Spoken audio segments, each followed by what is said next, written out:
నమస్కారం ETV news కు స్వాగతం ముందుగా ముఖ్యాంశాలు డ్రగ్స్ కేసులో పూరి జగన్నాథ్ ను సుదీర్ఘంగా ప్రశ్నిస్తున్న సిట్ 10 గంటలకు పైనే కొనసాగుతున్న విచారణ కెల్విన్ తో సంబంధాలపై ప్రశ్నలు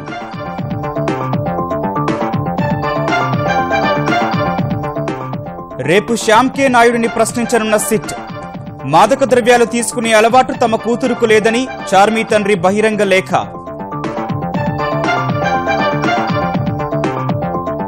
అమరావతి డిజైన్లపై తుది కసరత్తులో ఏపీ సర్కార్ శాఖమూరులో 4 జోన్లుగా పార్కులు వచ్చే సంక్రాంతికి ప్రారంభించాలని నిర్ణయం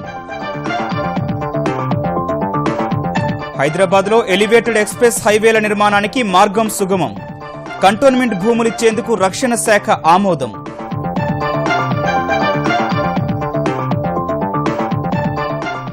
అన్నదాతల ఆత్మహత్యలపై ఉభయ సభల్లో వాడీవేడీ చర్చ ఎన్డీఏ విధానాల వల్లే రైతుల్లో నైరాశ్యం నెలకొందన్న విపక్షాలు తిప్పికొట్టిన కమలదళం రేపే రాష్ట్రపతి ఎన్నికల ఓట్ల లెక్కింపు ఉదయం 11 గంటలకు ప్రారంభం 5ంటికి తుది ఫలితం వెలువడుతుందని ఈసీ అంచనా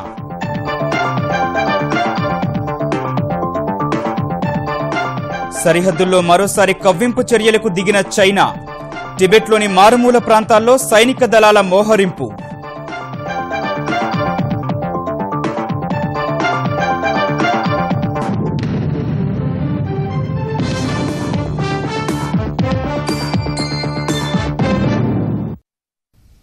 మాదక ద్రవ్యాల కేసుకు సంబంధించి ప్రముఖ సినీ దర్శకుడు పూరి జగన్నాథ్ విచారణ సుదీర్ఘంగా కొనసాగుతోంది. ఎక్సైజ్ శాఖ కార్యాలయంలో ఉదయం 10:30 గంటల నుంచి ప్రత్యేక దర్యాప్తు బృందం పూరిపై ప్రశ్నల వర్షం కురిపిస్తోంది. మాదక ద్రవ్య ముఠాలతో సంబంధాలపై సిట్ అధికారులు అడిగినట్లు తెలిసింది. అకున్ సబర్వాల్ పర్యవేక్షణలోని విచారణ బృందంలో 4 అధికారులు పూరి జగన్నాథ్ను వివిధ అంశాలపై ప్రశ్నలు అడుగుతున్నట్లు సమాచారం. కెల్విన్ సహా ఇతర నిందితుల నుంచి రాబట్టిన సమాచారం మేరకు ప్రశ్నలు అడుగుతున్నట్లు తెలుస్తోంది.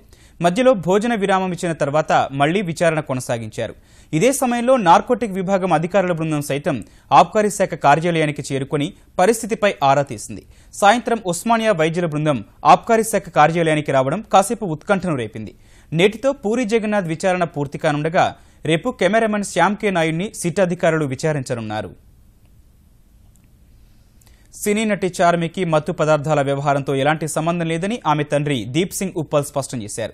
13 ఏళ్ల వయసు నుంచే చార్మి సినిమాల్లో పనిచేస్తోందన్న ఆయన చట్టవిరుద్ధ కార్యకలాపాలకు పాల్పడి సినీ జీవితాన్ని నాశనం చేసుకోబోదని తెలిపారు. చార్మిపై మత్తు పదార్థాల ఆరోపణలు రావడం తన భార్యను అనారోగ్యానికి గురిచేసిందని, కుటుంబ బరువు బాధ్యతలను చార్మినే చూసుకుంటోందని తెలిపారు. ఇటీవలే పూరి కనెక్ట్ పేరుతో వ్యాపారాన్ని ప్రారంభించిన చార్మి బాలకృష్ణ పైసా వసూల్ సినిమా నిర్మాణంలో తీరిక లేకుండా ఉందని వివరించారు. మత్తు పదార్థాల కేసులో సిట్ అధికారులు చార్మిని రేపు ప్రశ్నించనున్నారు. జంట నగరాల్లో మరో డ్రగ్ రాకెట్ ను టాస్క్ ఫోర్స్ పోలీసులు ఛేదించారు. గోవా నుంచి మాదక ద్రవ్యాలను సరఫరా చేస్తున్న 2 నైజీరియన్లు సహా 9 మందిని అరెస్ట్ చేశారు. నిందితుల నుంచి భారీగా మాదక ద్రవ్యాలను స్వాధీనం చేసుకున్నారు. నిందితుల ఫోన్లలో ఉన్న కాల్ లిస్ట్ ఆధారంగా లోతుగా దర్యాప్తు చేస్తామని పోలీసులు తెలిపారు. నిందితులు ఎల్ఎస్డీ మాదక ద్రవ్యాలను బిస్కెట్ల రూపంలో సరఫరా చేస్తున్నారన్న డీసీపీ లింబారెడ్డి కస్టడీకి తీసుకుని విచారిస్తే వారి వెనుక ఎవరున్నారో తేలుతుందన్నారు. వెస్ట్ మరియు north zone task force teams combined గా డ్రగ్ పెడ్లర్స్ 9 మందిని అదుపులోకి తీసుకుని 300 గ్రాముల కొకేన్, 42 గ్రాముల ఎండిఎంఏ, 27 ఎల్ఎస్డి, ఒక వేయింగ్ మిషన్, అట్లాగే cell phone and car recover చేయడం జరిగింది. రఘువంశీధర్ రెడ్డి అని బీటెక్ ఏరోనాటికల్ ఇంజనీరింగ్ చేశాడు. స్నేహితులకు అట్లాగే మిగతా వాళ్ళకి సప్లై చేయడం జరిగింది. ఆ గోవా వాళ్ళని కూడా 2 చికా అని నైజీరియన్ నేషనల్, అట్లాగే లక్కీ బోర్గాని అని సౌత్ ఆఫ్రికన్ నేషనల్, ఈ యొక్క వీళ్ళ దగ్గర నుంచి ఈ డ్రగ్స్ సీజ్ చేసి కన్సర్న్ పోలీస్ స్టేషన్స్ కు హ్యాండ్ ఓవర్ చేయడం జరుగుతుంది. 2019 మార్చి నాటికి రాజధాని అమరావతి పరిపాలనా నగరాన్ని సిద్ధం చేసేలా డిజైన్ల ప్రక్రియను ఆంధ్రప్రదేశ్ సర్కార్ కొలికి తెస్తోంది. విజయదశమి పనులు ప్రారంభించి 18 నెలల్లో పూర్తి చేయాలని నిర్ణయించింది. శాఖమూరులో 4 జోన్లుగా అద్భుత ఉద్యానవనాన్ని నిర్మించేందుకు రూపొందించిన ప్రణాళికలను ముఖ్యమంత్రి చంద్రబాబు ఆమోదించారు.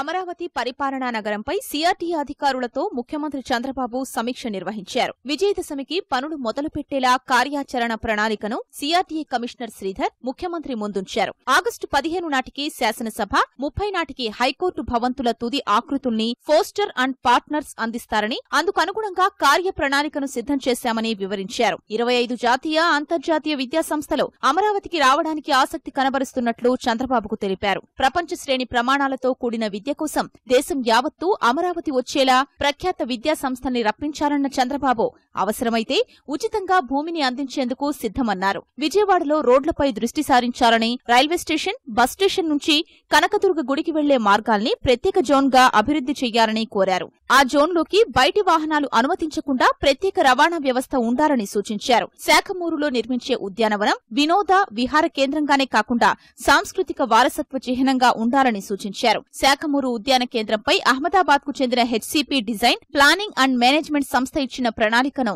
సీఎం ఆమోదించారు. పార్కు మధ్యలో పెద్ద కొలను ఉండేలా అభివృద్ధి చేయనున్నారు. Amusement park, craft bazaar, amphitheatre, రిసార్ట్లు, లేజర్ షో, సాహస క్రీడలు, పూలవనాలు, శిల్పకళా వేదిక, సాంస్కృతిక మ్యూజియం ఈ ఉద్యానవనంలో ఏర్పాటు చేయనున్నారు. సింగపూర్లోని జురాంగ్ పార్క్ తరహాలో వన్యప్రాణి విభాగంతో రాత్రి సఫారీ ఏర్పాటు చేయాలని ముఖ్యమంత్రి సూచించారు. 250 ఎకరాలని జోన్ 1, జోన్ 2, జోన్ 3, జోన్ 4 అని 4 జోన్లుగా డివైడ్ చేసి అన్ని యాక్టివిటీస్ వచ్చేటట్టుగా, అందులో అంబేద్కర్ స్టాచ్యూ వచ్చేటట్టుగా చేయబడింది. దాన్ని ఈరోజు ముఖ్యమంత్రి గారు ఫైనల్ గా దీన్ని యాక్సెప్ట్ చేశారు. ఇమీడియట్ గా టెండర్ ప్రాసెస్ లో డిపార్ట్మెంట్ వాళ్ళు టెండర్ పిలిచి సంక్రాంతికి పూర్తయి జనవరి 14th ఇనాగ్రేషన్ చేసేటట్టుగా టైం లైన్ కూడా ఫిక్స్ చేశారు. రోడ్లకు సంబంధించి ఈ ప్యాకేజ్ అన్ని కూడా దాదాపు ఫైనల్ స్టేజ్కి వచ్చినాయి. 15 days లో ఆ ప్యాకేజ్ అన్ని కూడా పిలిచి ఇమీడియట్ గా టెండర్లు పిలవటం, 1.5 year టైం అవన్నీ పూర్తి చేయాలని ముఖ్యమంత్రి గారు ఆదేశించారు. రాష్ట్రంలోని పలు పురపాలక సంస్థల్లోని పరిస్థితులపై కూడా సీఎం సమీక్ష నిర్వహించారు. హైదరాబాద్ నుంచి కరీంనగర్, నిజామాబాద్ మార్గాల్లో ట్రాఫిక్ కష్టాలు తీర్చేందుకు కేసీఆర్ సర్కారు తలపెట్టిన ఎలివేటెడ్ ఎక్స్ప్రెస్ హైవేల నిర్మాణానికి మార్గం సుగమమైంది. నిజామాబాద్ వెళ్లే దారిలో సికింద్రాబాద్ చౌరస్తా నుంచి బోయిన్పల్లి వరకు, కరీంనగర్ వెళ్లే దారిలో షామీర్పేట వరకు రక్షణ శాఖకు సంబంధించిన భూములు 100 ఎకరాల వరకు ఉండగా వాటినిచ్చేందుకు రక్షణ శాఖ అంగీకారం తెలిపింది. జవహర్ నగర్లోని రక్షణ శాఖ ఆధీనంలో ఉన్న రాష్ట్ర ప్రభుత్వానికి చెందిన 593 ఎకరాల భూమి సహా 93 కోట్ల రూపాయలు ఆ శాఖకిచ్చేందుకు 2 రోజుల క్రితం రక్షణ శాఖ అధికారులతో జరిగిన భేటీలో తెలంగాణ ప్రభుత్వం ఒప్పుకుంది. ఈ క్రమంలో ఆ 2 రహదారుల విస్తరణకు ఉన్న అడ్డంకులు తొలగిపోయాయి. మరోవైపు ఫైరింగ్ రేంజ్ ఏర్పాటుకు రక్షణ శాఖ కోరుతోన్న భూములను వికారాబాద్, వనపర్తి జిల్లాల్లో ఇచ్చేందుకు ప్రభుత్వం చర్చలు జరుపుతోంది. తెలంగాణ ప్రభుత్వం సచివాలయ నిర్మాణానికి కోరుతోన్న బైసన్ పోలో మైదానాన్ని వెంటనే రాష్ట్ర ప్రభుత్వానికి బదిలీ చేయాలని తెరాస ఎంపీలు కేంద్ర రక్షణ మంత్రి అరుణ్ జైట్లీని కోరారు. కేంద్ర మంత్రులు అరుణ్ జైట్లీ, హర్షవర్ధన్తో ఇవాళ తెరాస ఎంపీలు సమావేశమై తెలంగాణకు సంబంధించిన అనేక ప్రాజెక్టులపై విజ్ఞాపనలు చేశారు. కేంద్రం హామీ ఇచ్చిన మేరకు ఎయిమ్స్ ఏర్పాటుకు సంబంధించి నిధులు త్వరితగతిన విడుదల చేయాలని కోరారు. పాలమూరు, రంగారెడ్డి ఎత్తిపోతల ప్రాజెక్టుకు సంబంధించిన పర్యావరణ, అటవీశాఖ అనుమతులు త్వరితగతిన ఇవ్వాలని కేంద్ర పర్యావరణ, అటవీశాఖ మంత్రి హర్షవర్ధన్ను కోరారు. రైతు ఆత్మహత్యలు, వ్యవసాయ రంగ సంక్షోభంపై పార్లమెంటు ఉభయ సభలు కాసేపు దద్దరిల్లాయి. లోక్సభ సమావేశం కాగానే విపక్ష సభ్యులు వెల్లోకి దూసుకొచ్చి రైతు ఆత్మహత్యలపై చర్చకు పట్టుబట్టారు. ఈ అంశం ఇవాల్టి లోక్సభ జాబితాలో ఉందని, విపక్షం అడిగే అన్ని ప్రశ్నలకు సమాధానమిస్తామని పార్లమెంటరీ వ్యవహారాల మంత్రి అనంతకుమార్ విజ్ఞప్తి చేసినా వెనక్కి తగ్గలేదు. ఈ దశలో సభాపతి సుమిత్రా మహాజన్ సభను 12 గంటలకు వాయిదా వేశారు. అటు రాజ్యసభలోనూ రైతు ఆత్మహత్యలపై చర్చకు వివిధ పార్టీల సభ్యులు నిబంధన 267 కింద నోటీసులు ఇచ్చారు. రైతుల పరిస్థితి చాలా ఘోరంగా ఉందని నోటీసు ఇచ్చిన శరద్ యాదవ్ చెప్పగా అన్నదాతల సమస్యపై వెంటనే చర్చించాలని కాంగ్రెస్ సభ్యుడు దిగ్విజయ్ సింగ్ కోరారు. విపక్షం పట్టుతో వాయిదా తీర్మానాన్ని డిప్యూటీ చైర్మన్ పీజే కురియన్ స్వీకరిస్తున్నట్లు ప్రకటించారు. చర్చ చేపట్టినప్పుడు మిగిలిన అంశాలను ప్రస్తావించాలని ప్రతిపక్ష సభ్యులకు విజ్ఞప్తి చేశారు. और याद रखना चाहिए, देश का मतलब है भारत का किसान। आज हिंदुस्तान में रोज 15 से 20 किसानों की आत्महत्या होती है। शरद जी, पूरी मेहनत करके सदन में पूरी सरकारों ने, यूपीए सरकार ने 33% दाल के किसान जो है उनको उत्पादन बढ़ाया। हो जाएगा। इतनी मेहनत करके जान सटा करके किसानों ने उत्पादन किया, उसकी कीमत नहीं मिल रही है। किसानों की समस्या पूरा देशव्यापी है, लेकिन सरकार मौन है। किसानों को कीमत मिलने के बजाय गोलियां दी जा रही हैं। इंपोर्ट ड्यूटी का एक भ्रष्टाचार का बहुत बड़ा माध्यम बन चुका है। जब उत्पादन बढ़ता है तो इंपोर्ट ड्यूटी 0 कर दी जाती है। అనంతరం రైతు ఆత్మహత్యలపై లోక్సభలో జరిగిన చర్చలో అధికార ప్రతిపక్షాలు పరస్పరం ఆరోపణలకు దిగాయి. రైతు ఆత్మహత్యలపై చర్చను ప్రారంభించిన కాంగ్రెస్ సభ్యుడు జ్యోతిరాదిత్య సింధియా ఎన్డీఏ విధానాల వల్ల దేశంలోని ప్రతి చోట అన్నదాతల్లో తీవ్ర నిరాశా నిస్పృహలు నెలకొన్నాయని ఆరోపించారు. మధ్యప్రదేశ్ మందసౌర్లో జరిగిన కాల్పుల ఘటనను ప్రస్తావిస్తూ ప్రధాని నరేంద్ర మోదీపై సింధియా విమర్శలు గుప్పించగా భారతీయ జనతా పార్టీ తరపున చర్చలో పాల్గొన్న ఎంపీ వీరేంద్ర సింగ్ వాటిని తిప్పికొట్టారు. हमारे प्रधानमंत्री देश विदेश का दौरा करते हैं, हर अंतर्राष्ट्रीय त्रासदी पर जल्द से जल्द ट्वीट निकल जाती है, लेकिन मंदसौर के गोली कांड पर एक भी ट्वीट नहीं निकली प्रधानमंत्री। मैंने सोचा था कि कम से कम राष्ट्र के कृषि मंत्री मंदसौर जाएंगे पीड़ित परिवारों के बीच, ना कृषि मंत्री वहां गए, समय नहीं था, व्यस्त हैं, लेकिन बाबा रामदेव जी के साथ योग करने के लिए व्यस्त नहीं थे। ये निराशा का आग केवल मध्य प्रदेश तक सीमित नहीं है, गुजरात, महाराष्ट्र, तमिलनाडु, उत्तर प्रदेश, देश के कोने कोने तक ये निराशा का आग फैला हुआ है। ज्योतिराज जी आरोप लगाकर हमको और आरोप लगाकर इधर समस्या का समाधान नहीं कर सकते। किसान आत्महत्या आज नहीं कर रहे हैं, पहली बार किसान आत्महत्या का प्रचार इस देश में आया था जब वहाँ नरसिम्हा राव बैठते थे और आप 10 साल जिसको प्रधानमंत्री बनाए थे वहाँ वित्त मंत्री होते थे। मैं नहीं कहता हूं कि मैं हमारे प्रधानमंत्री के शासनकाल में किसानों ने आत्महत्या नहीं की। संविधान सभा में जिस तरह की संविधान के निर्माण के लिए बैठे थे निर्णायक भूमिका में, इसी तरह किसानों के समस्या के समाधान के लिए आप ही ये कर सकती हैं। एक समाधान के लिए एक सत्र का समय तय कर दिया जाए कि निर्णायक भूमिका किसानों के समाधान के लिए हम कानूनी तौर पर क्या कर सकते हैं। గోరక్ష పేరుతో జరుగుతున్న దాడులపై పాలక విపక్షాల మధ్య రాజ్యసభలో వాడీవేడి మాటల యుద్దం జరిగింది. ఈ అంశంపై జరిగిన చర్చలో పాల్గొన్న ప్రతిపక్ష నేత గులాం నబీ ఆజాద్ గోరక్ష పేరుతో దళితులు, మైనార్టీలపై సంఘ్ పరివార్, దాని అనుబంధ సంస్థలే దాడులు చేస్తున్నాయని ఆరోపించారు. గోరక్ష పేరుతో జరుగుతున్న దాడులను ఖండిస్తూ ఇటీవల ప్రధాని చేసిన ప్రకటనను తప్పుపట్టిన ఆజాద్ సంఘ్ పరివార్ సంస్థలన్నీ మంచి అవగాహనతో పనిచేస్తూ ప్రజలను మభ్యపెడుతున్నాయని అన్నారు.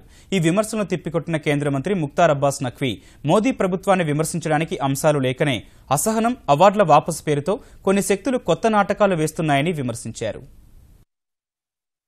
आपको अच्छा नहीं लगेगा, लेकिन इस वक्त जितनी भी लिंचिंग है वो रूलिंग पार्टी संघ परिवार का कोई न कोई आदमी उसमें इन्वॉल्व है। ये रिलीजियस नहीं है, ये धर्म की लड़ाई नहीं है, ये हिंदू मुस्लिम नहीं है, ये अपर कास्ट और दलित की लड़ाई नहीं, ये परिवार की लड़ाई अगेंस्ट एवरीबॉडी है। मैं मानता हूं माननीय प्रधानमंत्री जी ने स्टेटमेंट दिए, मैं मानता हूं गृह मंत्री जी ने स्टेटमेंट दिए, लेकिन क्या मुझे शक है और विपक्ष को शक? ये अंडरस्टैंडिंग से हो रहा, तुम अपना काम करो, हम अपना काम करेंगे, हम स्टेटमेंट देंगे, तुम जो करते हो करते रहो। हमारी सरकार का, हमारी पार्टी की जो नीति है वो नियत है बहुत साफ है कि हम डेवलपमेंट के एजेंडे पर कोई भी डिस्ट्रक्टिव एजेंडा डोमिनेट नहीं करने देंगे। अगर कुछ लोग ये सोचते हैं कि इन 3 सालों में हम मोदी सरकार के खिलाफ कोई करप्शन का चार्ज नहीं लगा पाए, अगर कुछ लोग ये सोचते हैं कि हम 3 सालों में हम देश को और दुनिया को ये नहीं बता पाए कि हमने जो विरासत दी थी भ्रष्टाचार और घोटालों की, वो विरासत को एक किनारे करके मोदी सरकार पारदर्शिता और सुशासन के रास्ते पर तेजी चल रही है, जब ये बात जानते हैं तो अब किस तरह से सरकार को बदनाम करो, किस तरह से सरकार के एजेंडे डाइवर्ट करने की कोशिश करो और किस तरह से कभी टॉलरेंस के नाम पर कभी मोहनजोदड़ो और हड़प्पा की खुदाई से निकाल करके और अवार्ड वापसी हो जाती है। कहते हैं जी अंग्रेजों ने हमें अवार्ड दिया था सन 1920 में और हम सन 1916 में मोदी जी आपको वापस करने आए हैं। ఎన్డీఏ అభ్యర్థి రామ్నాథ్ కోవింద్ విజయం ఖాయమన్న అంచనాల మధ్య రాష్ట్రపతి ఎన్నికల ఫలితం గురువారం వెలువడనుంది. రేపు ఉదయం 11 గంటలకు ఢిల్లీలో ఓట్ల లెక్కింపు ప్రారంభం కానుండగా దేశ 14వ రాష్ట్రపతి ఎవరో సాయంత్రం 5 గంటలకల్లా తేలనుంది. అధికార పక్షం తరపున కోవింద్, విపక్షాల తరపున మీరాకుమార్ పోటీపడ్డ ఈ ఎన్నికల ఓట్ల లెక్కింపు కోసం అధికారులు విస్తృత ఏర్పాట్లు చేశారు.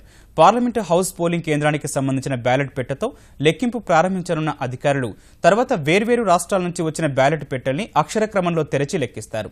4 వేర్వేరు బళ్లలపై 8 రౌండ్లలో ఓట్ల లెక్కింపు జరపనున్నారు. రాష్ట్రపతి ఎన్నికల్లో మొత్తం 4896 మందికి ఓటు హక్కు ఉండగా దాదాపు 99% మంది సోమవారం పోలింగ్లో పాల్గొన్నారు. కోవింద్కు ఎన్డీఏ పక్షాలు సహా తెరాస, వైకాపా, బీజేడీ, అన్నాడీఎంకే, జేడీయూ వంటి ఇతర పార్టీలు మద్దతిచ్చినందున ఆయన గెలుపు లాంఛనంగా మారింది. 2012 రాష్ట్రపతి ఎన్నికలో ప్రణబ్ ముఖర్జీ 7,13,763 ఓట్ల ఆధిక్యంతో గెలవగా ఇప్పుడు కోవింద్కు ఎంత మెజార్టీ వస్తుందన్నది రేపు సాయంత్రానికి తేలనుంది. విజయవాడకు ఎలాంటి రవాణా వ్యవస్థ అనువైనదో తేల్చేందుకు జర్మనీకి చెందిన రవాణా రంగ సంస్థ డాట్సన్ను ఆంధ్రప్రదేశ్ ప్రభుత్వం ఆహ్వానించింది. విజయవాడ వచ్చిన డాట్సన్ ప్రతినిధులు సచివాలయంలో ముఖ్యమంత్రి చంద్రబాబును కలిశారు. ఈ సందర్భంగా మెట్రో ప్రాజెక్టుపై ముఖ్యమంత్రి అభిప్రాయాలు తెలుసుకున్నారు. అంతకుముందు మెట్రో అధికారులతో సమావేశమైన డాట్సన్ ప్రతినిధులు ప్రాజెక్టు నివేదికను పరిశీలించారు. 2 వారాలు విజయవాడలోనే ఉండనున్న వారు వివిధ శాఖల అధికారులు ప్రజలతో సమావేశమవుతారు. మెట్రో కోసం ఉద్దేశించిన మార్గాలను పరిశీలిస్తారు. జనాభా, ప్రజల అవసరాలు, బడ్జెట్కు తగ్గట్లుగా మెరుగైన రవాణా విధానంపై ప్రభుత్వానికి నివేదిక సమర్పిస్తారు. డాట్సన్ ఇచ్చే నివేదిక ఆధారంగానే విజయవాడలో లైట్ మెట్రో లేదా electric bus, elevated bus corridor ఏర్పాటుపై ప్రభుత్వం నిర్ణయం తీసుకోనుంది. కార్పొరేట్ సామాజిక బాధ్యతలో భాగంగా ఆంధ్రప్రదేశ్ ఖనిజాభివృద్ది సంస్థ ఏపీఎండీసీ అందుబాటులోకి తెచ్చిన అత్యాధునిక అంబులెన్స్లను ముఖ్యమంత్రి చంద్రబాబు ప్రారంభించారు. 1,45 లక్షల రూపాయల ఖరీదైన 2 అంబులెన్స్లను ఏపీఎండీసీ ఇవ్వడంపై ఆనందం వ్యక్తం చేసిన ముఖ్యమంత్రి ఆ సంస్థ నుంచి మిగిలిన వారు స్ఫూర్తి పొందాలని ఆకాంక్షించారు. క్యాన్సర్ సహా దాదాపు 200 రకాల వ్యాధుల నిర్ధారణ పరీక్షలు నిర్వహించే ఈ మొబైల్ ఆరోగ్య కేంద్రం గ్రామీణ ప్రాంతాల్లో సేవలందిస్తుందని ఏపీఎండీసీ ఎండీ వెంకయ్య చౌదరి తెలిపారు. ఈ రథం అనేది ప్రతి విలేజ్ కి వెళ్తుంది. ఆ విలేజ్ లో అందరికీ కూడా వైద్య సదుపాయాలు దీంట్లో కల్పించడం జరిగింది. అదేవిధంగా ఒకవేళ హార్ట్ అటాక్ వచ్చినా కానీ దాన్ని స్టెబిలైజ్ చేసే విధంగా సదుపాయాలు దీంట్లో పొందుపరచడం జరిగింది. సో ఇది ఒక కొత్త ఐడియా. సో ఒక mobile health centre, primary health centre కంటే ఎక్కువ ఫెసిలిటీస్ ఉన్న మొబైల్ హెల్త్ సెంటర్. తెలంగాణ ప్రభుత్వం రైతుల పట్ల చిత్తశుద్దితో పనిచేస్తోందని ఐటీ పరిశ్రమల శాఖ మంత్రి కేటీ రామారావు తెలిపారు. సిరిసిల్ల జిల్లా గంభీరావుపేట మండలం నర్మాలలో కొత్తగా నిర్మించిన 33/11 kV విద్యుత్ సబ్స్టేషన్, ఎగువ మానేరు పరిసర ప్రాంతాల్లో 10,000 మొక్కలు నాటే కార్యక్రమాన్ని ప్రారంభించారు. అనంతరం ఏర్పాటు చేసిన సమావేశంలో రైతుల కోసం ముఖ్యమంత్రి కేసీఆర్ ఎన్నో కార్యక్రమాలు చేపట్టారని వివరించారు.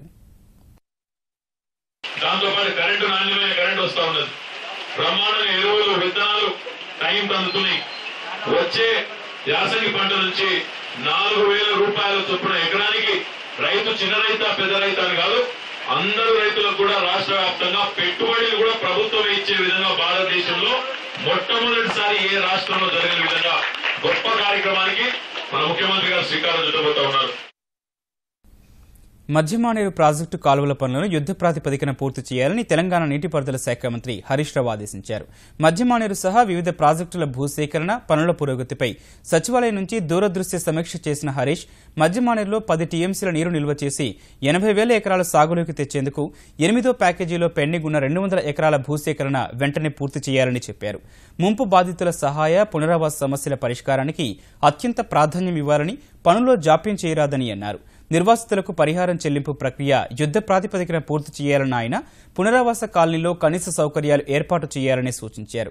కాళేశ్వరం, తుపాకులగూడెం ప్రాజెక్టుల భూసేకరణ పురోగతిని సమీక్షించిన మంత్రి ప్రక్రియను వేగవంతం చేయాలని కలెక్టర్లకు సూచించారు.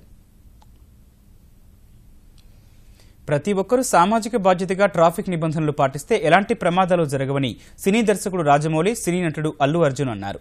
ఎవరైనా వాహనంపై వెళ్తున్నప్పుడు ఎదుటి వ్యక్తుల ప్రాణాలు మన చేతుల్లో ఉన్నాయనే ఆలోచనతో ముందుకెళ్లాలని హితవు పలికారు. నేను మారితే సమాజం మారుతుందనే స్పృహ అందరిలో రావాలని హైదరాబాద్ ట్రాఫిక్ పోలీసులు ఏర్పాటు చేసిన ట్రాఫిక్ అవగాహన కార్యక్రమంలో సూచించారు. దేశంలో జరిగే ఉగ్రదాడులు బయటి శత్రువులు సృష్టిస్తోన్న నష్టమైతే ఏటా రహదారి ప్రమాదాల్లో 140,000 మంది చనిపోవడానికి మాత్రం మనలో ఉన్న శత్రువే కారణమని వారు చెప్పారు. I'm the change. ఒకటి చేంజ్ రావాలంటే దేర్ ఓన్లీ 2 ways. ఒకటి, rule should be so strict that you cannot afford to do. So rule వల్ల మనం మారిపోతాం అనేది అవుతాం అనేది it is not possible. So the only other way is self-realization. I am that change అని నేను నమ్ముతున్నాను. Just use your మీ తెలివితేటలు software codes crack చేయడంలోనూ కొత్త విషయాలు కనిపెట్టడంలోనూ మీరు ఎంత స్పీడ్గా ఉంటున్నారో, ఎంత ఫాస్ట్గా ఉంటున్నారో, ఎంత ఆలోచన ఉంటున్నారో ఆ ఆలోచనని use your the same common sense when it comes to road safety and will all be very very happy for that. ఒడిశాలో తీరం దాటిన వాయుగుండం ప్రభావంతో తెలుగు రాష్ట్రాల్లోని పలు చోట్ల మూడో రోజు వర్షాలు పడ్డాయి.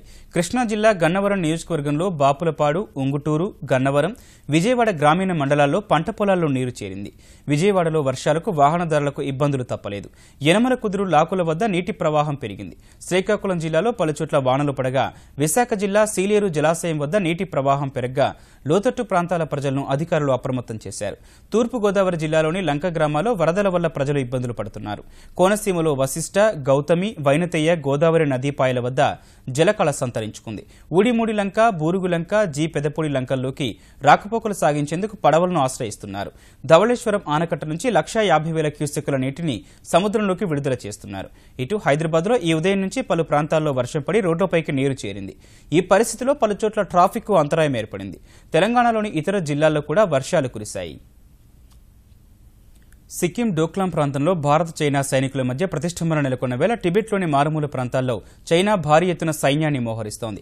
ఈ మేరకు సైనిక వాహనాలు, ఆయుధ సామగ్రిని తరలిస్తోంది. భారత్తో సరిహద్దు వ్యవహారాలు పర్యవేక్షిస్తున్న చైనా సైన్యం పశ్చిమ కమాండ్ ఉత్తర టిబెట్లోని కున్లున్ పర్వత ప్రాంతానికి పెద్ద ఎత్తున ఆయుధ సామగ్రిని తరలించినట్లు చైనా సైన్యం PLA అధికార పత్రిక వెల్లడించింది. రహదారి, రైలు మార్గాల్లో 1,000 టన్నుల ఆయుధాలు, వాహనాలను తరలించినట్లు తెలిపింది. ఇటీవల భారత్పై విరుచుకుపడుతున్న చైనా మీడియా మాత్రం ఈ వార్తలను ధృవీకరించలేదు. ఇటీవల టిబెట్ పీఠభూమిలో చైనా భారీగా సైనిక విన్యాసాలు నిర్వహించింది. ఆ ప్రాంతం డోక్లాంకు దగ్గరలోనే ఉన్నట్లు హాంకాంగ్కు చెందిన సౌత్ చైనా మార్నింగ్ పోస్ట్ అనే పత్రిక వెల్లడించింది.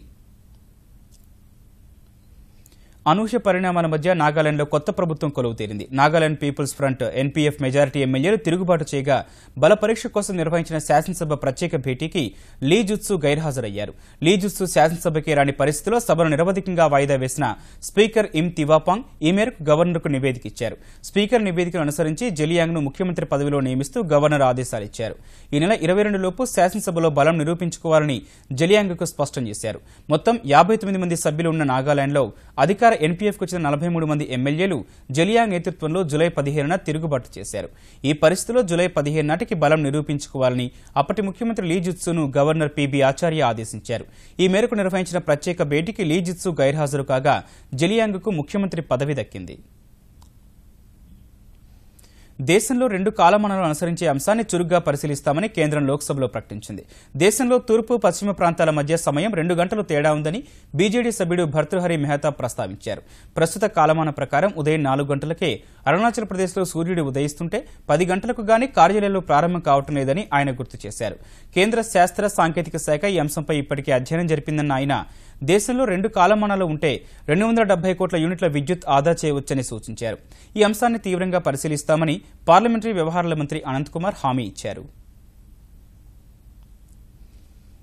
దిగ్గజ సంస్థలు అంచనాల మించి త్రైమాసిక ఫలితాలు నమోదు చేసిన వేళ స్టాక్ మార్కెట్లు ఇవాళ లాభాల్లోకి మళ్లాయి. క్రితం సెషన్లో 364 పాయింట్లు కోల్పోయిన సెన్సెక్స్ ఇవాళ 244 పాయింట్లు వృద్ధి చెందింది. ఉదయం 31,883 వద్ద ప్రారంభమైన సెన్సెక్స్ మొదట్లో స్వల్ప అమ్మకాల ఒత్తిడికి గురై 31,794 పాయింట్ల కనిష్ట స్థాయిని నమోదు చేసింది. తర్వాత FMCG, వైద్యం, బ్యాంకింగ్, IT, ప్రభుత్వ రంగ సంస్థలు, చమురు, సహజ వాయువు రంగాల వాటాలు కొనేందుకు మదుపరులు మొగ్గు చూపగా సెన్సెక్స్ 31,979 పాయింట్ల గరిష్ట స్థాయిని తాకింది. చివరకు 31,955 వద్ద స్థిరపడింది. జాతీయ స్టాక్ ఎక్స్చేంజ్ సూచీ నిఫ్టీ 72 పాయింట్లు లాభపడి 9,900 వద్ద ముగిసింది. శ్రీలంకతో 3 టెస్టులు, 5 వన్డేలు, ఒక T20 మ్యాచ్ జరిగే సిరీస్ కోసం భారత క్రికెట్ జట్టు కొలంబో చేరుకుంది. గాయం నుంచి కోలుకున్న ఓపెనర్ KL రాహుల్ జట్టులోకి తిరిగి రాగా కాలి గాయంతో తప్పుకున్న మరో ఓపెనర్ మురళీ విజయ్ స్థానంలో డాషింగ్ ఓపెనర్ శిఖర్ ధావన్ లంకకు వెళ్లాడు. ఈ సిరీస్ నుంచి కొత్త కోచ్ రవిశాస్త్రి సారథ్యంలో భారత్ ఆడనుండగా గతంలో డైరెక్టర్గా పనిచేసిన శాస్త్రితో ఏ విధమైన సమస్య రాబోదని లంకకు వెళ్లే ముందు కోహ్లీ వ్యాఖ్యానించాడు. అటు రవిశాస్త్రి కూడా 2 వారాలుగా చోటు చేసుకున్న నాటకీయ పరిణామాలతో అన్ని పరిస్థితులు తట్టుకునేలా రాటుదేలాలని చెప్పాడు. గాలే మైదానంలో జూలై 26న తొలి టెస్టు ప్రారంభం కానుంది. గత పర్యటనలో 2-1 తేడాతో టెస్టు సిరీస్ గెలిచిన భారత జట్టు అదే విశ్వాసంతో రాణించాలనే పట్టుదలతో ఉంది. ముఖ్యాంశాలు మరోసారి. డ్రగ్స్ కేసులో పూరీ జగన్నాథ్ను సుదీర్ఘంగా ప్రశ్నిస్తోన్న సిట్. 10 గంటలకు పైనే కొనసాగుతున్న విచారణ. కెల్విన్తో సంబంధాలపై ప్రశ్నలు.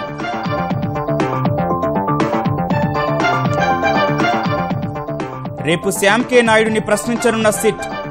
మాదక ద్రవ్యాలు తీసుకునే అలవాటు తమ కూతురుకు లేదని చార్మి తండ్రి బహిరంగ లేఖ.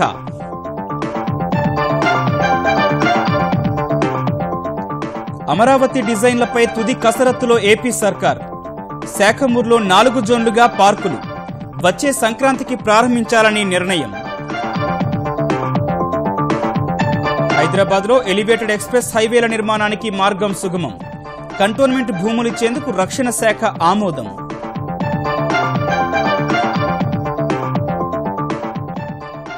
అన్నదాతల ఆత్మహత్యలపై ఉభయ సభల్లో వాడీవేడీ చర్చ.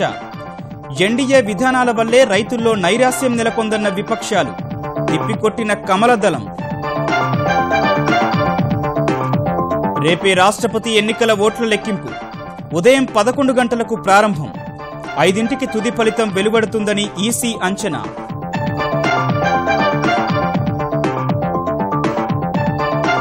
సరిహద్దుల్లో మరోసారి కవ్వింపు చర్యలకు దిగిన చైనా. టిబెట్లోని మారుమూల ప్రాంతాల్లో సైనిక దళాల మోహరింపు.